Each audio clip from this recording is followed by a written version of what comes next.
அன்புள்ள கடக ராசி அன்பர்களே வணக்கம். இந்த வார ராசி பலன். கடக ராசினருக்கு 2 கேது, 2ஆம் இடத்தில் கேது பகவான் இருக்கிறார். 7ஆம் இடமாகிய கலஸ்தர ஸ்தானத்தில் சூரியன், செவ்வாய், புதன், சுக்கிரன் இணைவு. அஷ்டமத்தில் ராகு, 9ல் சனி.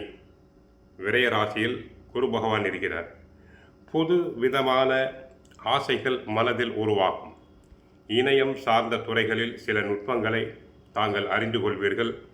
உயர் கல்வியில் இருந்த குழப்பங்கள் நீங்கி தெளிவான மனநிலை உண்டாகும். வாழ்க்கை துணைவருடன் விட்டு கொடுத்து நடந்து கொள்ள வேண்டும். தேவையில்லாத பேச்சுக்களை குறைத்து கொள்ள வேண்டும். உத்தியோகத்தில் இருந்து வந்த எதிர்ப்புகள் அனைத்தும் குறையும். ஏற்றுமதி மற்றும் இறக்குமதி சார்ந்த விஷயங்களில் லாபம் கிடைக்கும். கலைத்துறையினருக்கு ஆன்மீக பணிகளில் தனிப்பட்ட ஆர்வம் ஏற்படும்.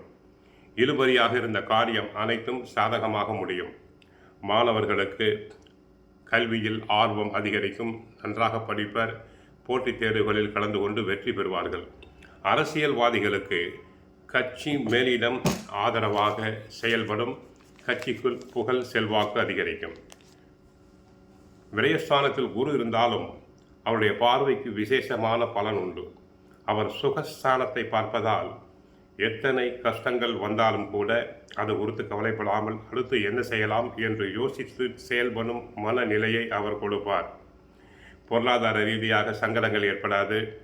ஏதோ ஒரு விதத்தில் தேவையான நேரத்தில் பணம் தங்களுக்கு கிடைத்துவிடும். முயற்சியின் பேரில் கடன்கள் வசூலாகும். சிலருக்கு வாடகை வீட்டிலிருந்து சொந்த வீட்டுக்கு குடியேறும் வாய்ப்பு உண்டு.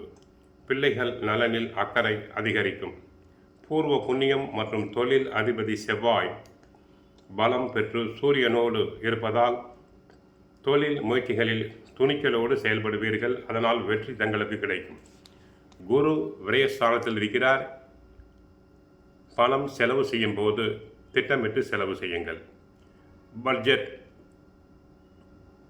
சிக்கனமாக இருப்பதற்கான பட்ஜெட்டை தாங்கள் போட வேண்டும். அதன்படி தாங்கள் செயல்பட வேண்டும்.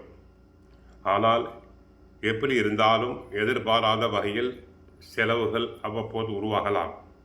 யோசிக்காத சில காரியங்களில் இறங்கிவிட்டு இப்படி ஆகிவிட்டதே என்று மனதார வருத்தப்படுவீர்கள்.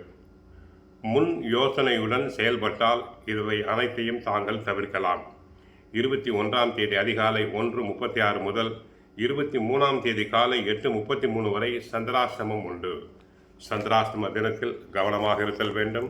வண்டி வாகனத்தில் செல்லும் போது கவனமாக இருங்கள்.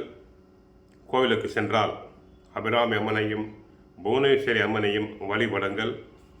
தங்களுக்கு அனைத்து பிரச்சனைகளும் மறைய அபிராமி அந்தாதியில் உள்ள 5வது பாடல் பொருந்திய முப்புரை செப்புரை என்ற பாடலை மனமாற பாருங்கள். வாழ்க வளமுடன், மங்களம் உண்டாகட்டும்.